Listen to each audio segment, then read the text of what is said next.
आप सभी का स्वागत है हमारे चैनल पर। बड़ी खबर इस वक्त की आपको बता दें, दीपिका पादुकोण की मैनेजर करिश्मा प्रकाश के घर से ड्रग्स बरामद हुई है। एनसीबी ने छापा मारा है, जिसके बाद उनके घर से ड्रग्स बरामद हुई है। कल उनको पूछताछ के लिए बुलाया गया है, उनको समन भेजा गया है और उसके बाद उनकी गिरफ्तारी हो सकती है, क्योंकि इससे पहले हमने देखा टीवी एक्ट्रेस की गिरफ्तारी हुई, उनके पास से भी ड्रग्स बरामद हुई थी और लगातार एनसीबी छापे मार रही है। और ये अब उनके अधिकारियों का कहना है कि अब एनसीबी छापेमारी कर रही है और सबूतों के साथ गिरफ्तारी कर रही है। पहले जैसे नहीं कि ड्रग्स की चैट मिली या फिर डिजिटल सबूतों के सहारे समन के लिए बुलाया जाता है और उसके बाद वो बहानेबाजी होती है दीपिका पादुकोण की तरफ से भी, और ये कहा जाता है कि सिर्फ दिखावे के लिए मैंने चैट की थी। और आप सभी को याद हो तो करिश्मा प्रकाश और दीपिका पादुकोण के जो उनकी चैट लीक हुई थी, उसमें साफ ये हैश और उसके साथ ही माल की बात हो रही थी। और उसके बाद उन्होंने कहा सिर्फ दिखावे के लिए हम बात कर रहे थे, और करिश्मा प्रकाश ने उस चैट में ये कहा था कि मेरे घर पर है, यहां पर नहीं है। और उसके बाद अब जब उनके घर से ड्रग्स बरामद हुई है तो दीपिका पादुकोण और बाकी जो एक्ट्रेस है, चाहे वो सारा अली खान हो या श्रद्धा कपूर हो, रकुल प्रीत हो, जो दिल्ली हाई कोर्ट पहुंची थी और अपने आप को बेगुनाह बता रही थी, अब पूरे सबूत एनसीबी को मिल चुके हैं। दीपिका पादुकोण के मुंह पर यह करारा तमाचा है और दीपिका पादुकोण बुरी तरीके से अब फंस चुकी हैं, क्योंकि करिश्मा प्रकाश और उनकी जब चैट आई थी तो उन दोनों ने कहा था कि ऐसा कुछ नहीं है और सिर्फ दिखावे के लिए चैट किया गया था। अब जब नारकोटिक्स कंट्रोल ब्यूरो ने छापेमारी में ड्रग्स बरामद की है और उनको समन भेजा है, कल पूछताछ के लिए बुलाया है और इसकी जानकारी नारकोटिक्स विभाग के अधिकारी ने दी है। लगातार एनसीबी छापेमारी कर रही है और लगातार गिरफ्तारियां हो रही हैं बॉलीवुड के बड़े बड़े कलाकार। और हमने आपको पहले खबर दी थी कि 2 हफ्ते के अंदर उन बड़े कलाकारों की गिरफ्तारी होगी जो बहानेबाजी कर रहे थे, जो दिल्ली हाई कोर्ट पहुंचे हुए थे। और उन लोगों के लिए भी ये उनके मुंह पर भी करारा तमाचा है, उन लोगों की भी ये बड़ी हार है जो जस्टिस फॉर रिया गैंग के लोग थे, जो ये कह रहे थे कि बॉलीवुड को बदनाम किया जा रहा था। बॉलीवुड के जो प्रोडक्शन हाउस हैं, जो बड़े बड़े कलाकार हैं, वो दिल्ली हाई कोर्ट पहुंचे थे और ये कह रहे थे कि मीडिया हमें बदनाम कर रहा है। लेकिन अब बॉलीवुड से बड़ी खेप मिल रही है। इससे पहले हमने आपको बताया था कि बॉलीवुड में कोकेन की भारी मात्रा में खपत है और इसकी जानकारी एक पेडलर ने एनसीबी के अधिकारियों को दी थी।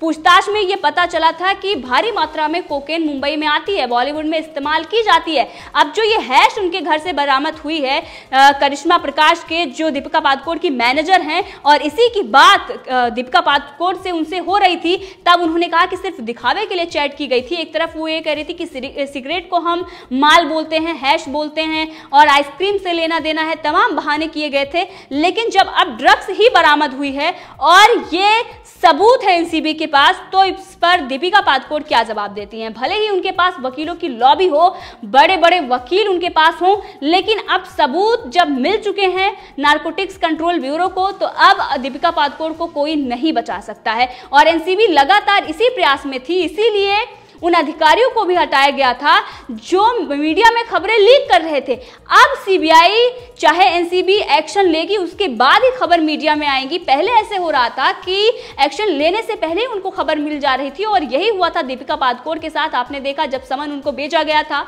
और उसके बाद वो किस तरीके से वकीलों की फौज उनके घर पर पहुंच गई थी, वो लगातार सलाह ले रहे थे। दीपिका पादुकोण, इसके साथ रणवीर सिंह भी किस तरीके से वकीलों से बातचीत कर रहे थे दीपिका पादुकोण को बचाने के लिए। उसके बाद कुछ ऐसे मीडिया चैनल थे जो ये कह रहे थे कि उन लोगों को क्लीन चिट दे दी गई है। सारा, श्रद्धा और दीपिका की बात वो कर रहे थे और एनसीबी इस मामले में पूछताछ करने वाला नहीं है। उसके बाद एनसीबी ने इस पर कहा कि उनको क्लीन चिट नहीं दी गई है। और अब जब सबूत बरामद हुए हैं, ड्रग्स बरामद हुई है, उन चैनलों के मुंह पर भी ये करारा तमाचा है, क्योंकि वो सिर्फ बॉलीवुड को बचाने के लिए प्यार एजेंसियों से पैसे लेकर इस तरीके से गलत और भ्रामक खबरें बता रहे थे।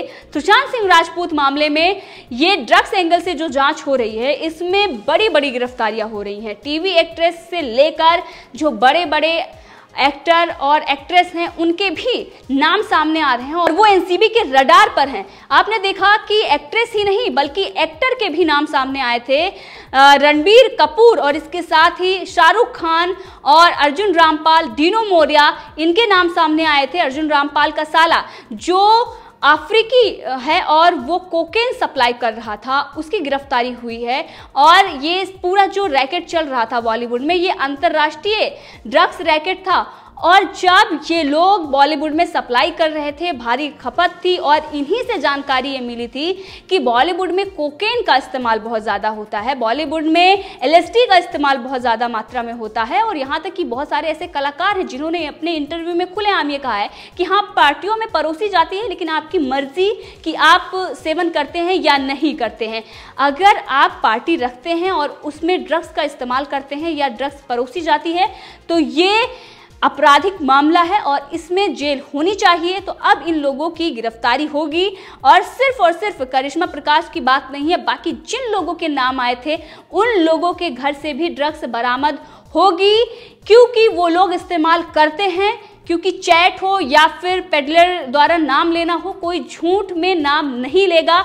और जो पेडलर हैं वो किसको सप्लाई कर रहे हैं, किसको वो दे रहे हैं ड्रग्स, कहाँ से ड्रग्स आ रही है, उनको सबकी खबर होती है। और NCB अधिकारी बिना किसी सबूत के वो कदम नहीं उठाते, ना ही वो समन भेजते हैं। अगर उन्होंने तीनों एक्ट्रेस को समन भेजा था, उनके पास सबूत थे, डिजिटल सबूत थे, और अब वो डिजिटल सबूत के बाद ऐसे पुख्ता सबूत जुटा रहे हैं जिसके बाद जमानत भी ना हो पाए।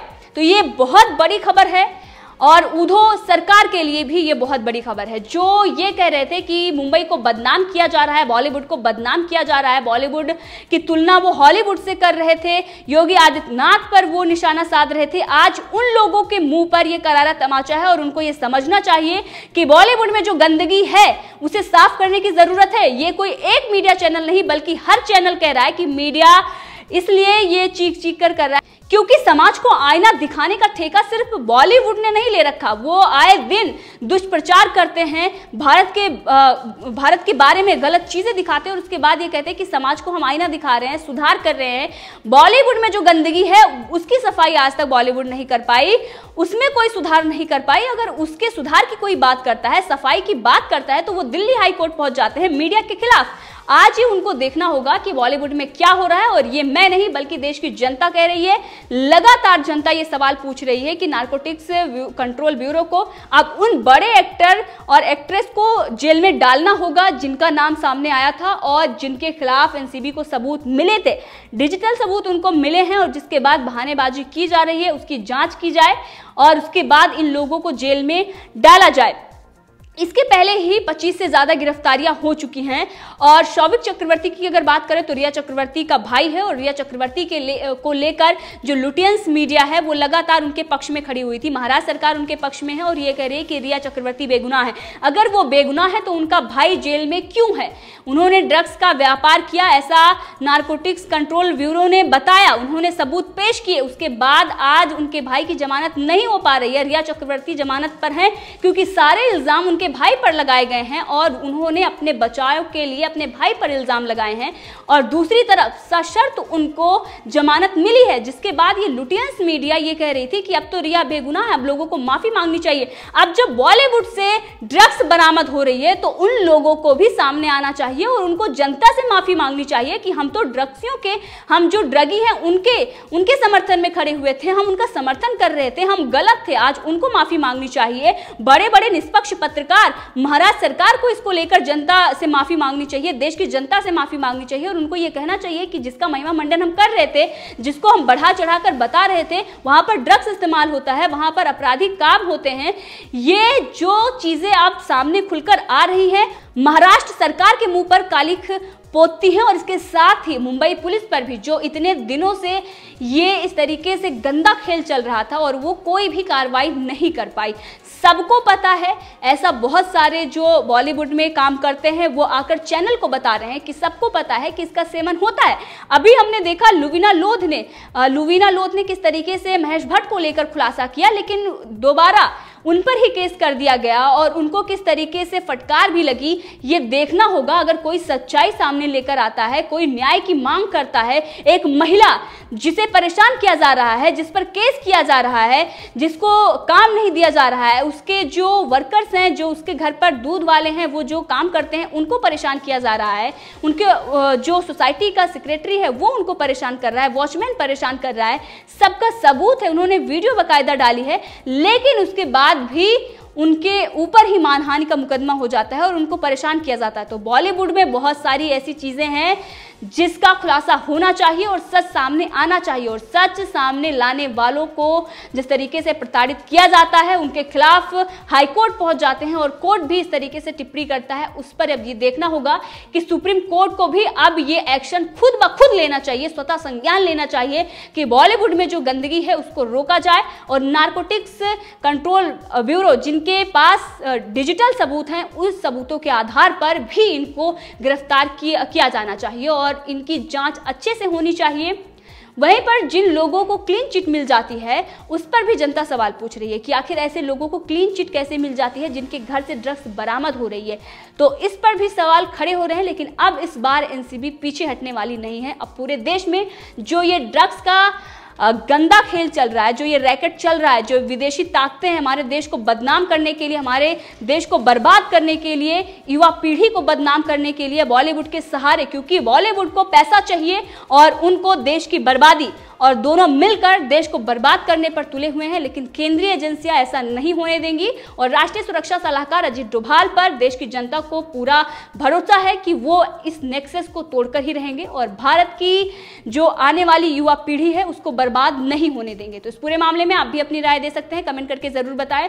अगर आपने अभी तक चैनल को सब्सक्राइब नहीं किया है तो कर लें ताकि हर अपडेट आप तक पहुंचती रहे।